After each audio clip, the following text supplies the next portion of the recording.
So the Epstein files are being covered up by U.S. Attorney General Pam Bondi. It's obvious, and I'll talk about that in the second part of this video, but we need to talk about how this isn't the first time Pam Bondi has covered up or at least avoided going after Epstein. Did you know that from 2010 to 2019, she was Florida's Attorney General?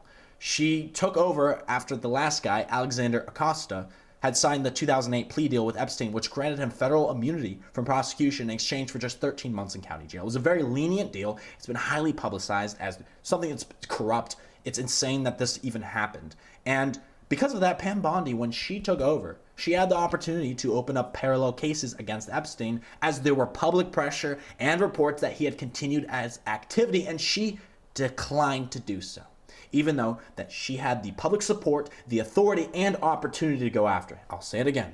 Pam Bondi could have pursued charges under Florida law against Epstein independently of Acosta's deal with him in 2008, and she chose not to. She declined to. Despite emerging reports, public pressure, and serious victim testimonies, she chose not to. Where'd she go from there? After her term ended, she joined a lobbying firm linked to Trump. She then joined Trump's legal defense team in his impeachment trial, his first one.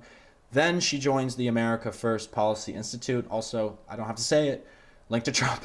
And then she's nominated as U.S. Attorney General by Donald Trump. Now we're at the present. Sure, Pam Bondi has been linked to Trump for a while and been helping him politically, but Trump ran on the promise to release the Epstein files, and Pam Bondi chose not to prosecute Epstein when she had the chance. Why would he pick her to be in charge of that? You know, that doesn't make any sense. Trump campaigned on this promise, and now he has to make do.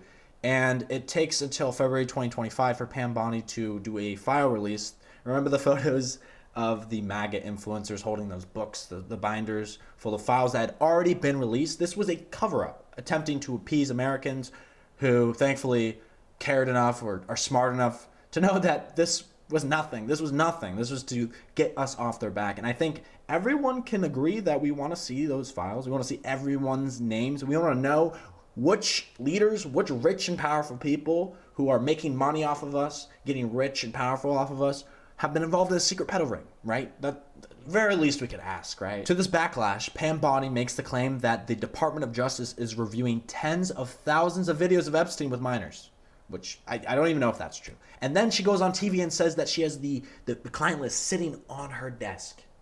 On her desk. But then all of a sudden this month, July 2025, the DOJ just says that there's no Epstein files, there's no client list, there's nothing they can give us. What is going on? This, of course, sparked massive outrage from everybody in this country because what the hell is going on? Trump starts trying to get people to stop talking about Epstein, stop demanding that he force the release of these files. He's like, what do you say? Stop talking about the man that never dies? Okay, buddy, we know you're on the files. And then Wall Street Journal drops the bomb that Trump has been briefed that he's all over these files. Pam Bondi and the DOJ went to him in May 2025 and told him that his name's all over these things. It's really a cover-up, and it makes you wonder, did Trump pick Pam Bondi as U.S. Attorney General because he knew that she avoided going after Epstein when she had the chance originally?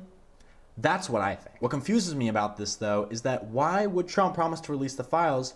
He likely knew his names were all over it, as Jeffrey Epstein called him his best friend for a decade. There's many photos, so many letters, and all this evidence being published by the media right now of their connections. He had to have known his name's on those files being so close to Epstein. Why would he publicly commit to releasing those files? There are three explanations that have come to my mind. I'm just going to present them. One, Trump did not know his names were on the files. It's very dumb. It's possible he didn't know, but come on. Number two, Trump thought he could make that promise and get away with breaking it like he does with most of his promises. I think that's the most plausible, at least. And then the conspiracy one. Trump did all of this from the beginning as a cover-up to release the files, make a big show of it, diffuse the situation when nothing actually comes out.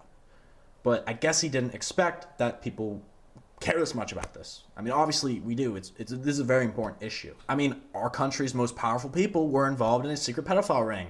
That's like top 10, at least, on the list of things you'd hear that would make you concerned about your leadership. At the very least, Pam Bondi, Kash Patel, Donald Trump should all be investigated for their actions surrounding the Epstein cases, especially Pam Bondi. She feels like a very dirty actor to me. Why would Trump appoint her doing all this talk about the Epstein files when she failed to do anything about Epstein before? See, it's not adding up. Anyways, please share this video so more people see it. I haven't heard anyone else make this connection about Pam Bondi yet, so I think this deserves to get out. Thank you. Follow me for more.